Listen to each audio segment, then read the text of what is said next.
каквито са и залите навсякъде в страната, където ходим, си спомням, че беше време, когато Русе беше смятан за най-европейския град на България. Доживяхме време обаче България да бъде смятана за неевропейската държава в Европа. Дойде време, в което вместо да се възползваме от шанса, че древното ни отечество се подреди сред най-можещите държави в Европа, стигнахме до там да бъдем давани за пример за провалено членство. Да бъдем наричани територия на безобразието. Когато общувам с мои колеги от европейските университети, вместо да ги убеждавам за това, че ние можем да правим наука не по-лоша от тяхната, аз трябва да им обещавам, че ако случайно дойдат в България, не всичко, което носят със себе си, ще бъде откраднато. Тъй като ми се е случвало да ми задават такива въпроси.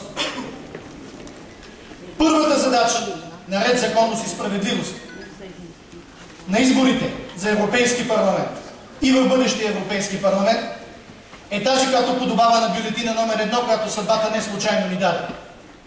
Да покажем, че българския народ не е търпелив народ с преклонена глава, за който корупцията е естествено състояние на управлението, а е народ, който не желае повече да живее по този начин. Корупцията в България трябва да бъде ликвидирана.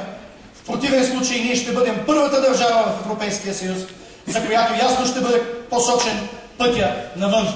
Вече е предвиден механизъм за ограничаване на правата и изваждане на държавите от институциите на Европейския съюз.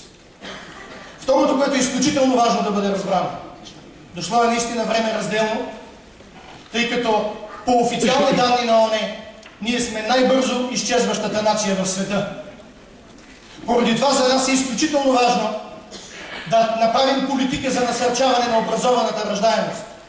Политика за подпомагане на работодателите, които да оставят на работа млади хора, преди да са напуснали страната ни.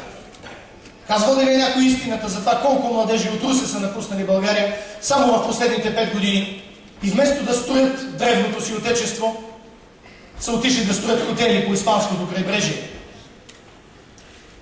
Третото и последно, в което съм абсолютно убеден, е, че ние можем да докажем, че когато някой се опита да ни излъже, каквато беше една от най-големите лъжи на прехода, свързана с АЕЦ Козлодуй, ние не забравяме и не се отказваме от защитата на националните си интереси, а можем да изпратим в Европа хора, способни да защитават тези интереси. 8 години от живота си посветих на каузата на АЕЦ Козлодуй и съм убеден, че трябва да продължа, тъй като това е българска кауза. Както изключително важна кауза за страната ни е да променим Конституцията така, че в България да се провеждат референдуми. Невъзможно и недопустимо е една шепа самодоволен политически елит да взима съдбовните решения вместо суверена, дори по въпроси, които засягат пряко всеки от нас. Просто защото е безусловно вярна мисълта на апостола на свободата, изречена преди 130 години. Да бъдем равни с другите европейски народи зависи от собствените ни задружни сили. Длъжни сме да го докажем на 7 юни. Вярваме във вашата подкрепа и ви благодарим.